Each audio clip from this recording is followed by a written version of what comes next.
বাইরে দেশে সবচেয়ে বড় উৎসব বলতে ক্রিসমাস, তাই বাচ্চাদের জন্য একটা দারুণ গিফট আইটেমের এখানে দেখলাম মার্কেটে রয়েছে।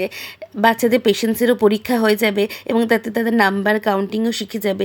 দেখুন এখানে লেখা আছে 17, 11, 24, এগুলো কিন্তু ডিসেম্বরের 1 থেকে 24 অবধি ডেট দেওয়া। আর সবটা খুলে নেওয়া হয়ে গেলে 25 তারিখে ওদের জন্য বেরোবে একটা সারপ্রাইজ গিফট। তাই সেই জন্যই আজকে যেরকম 2 ডিসেম্বর, তাই আমরা 2 ডিসেম্বরের বক্সটা খুলছি, একটা চকলেট বেরোবে এখান থেকে।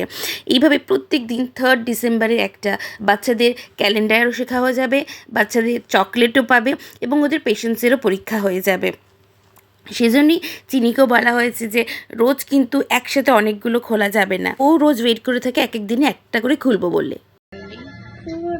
পুরোটা না, তাহলে তুমি জিতবে, তাহলে তুমি উইন হবে। ওকে, ভেরি গুড, বাই।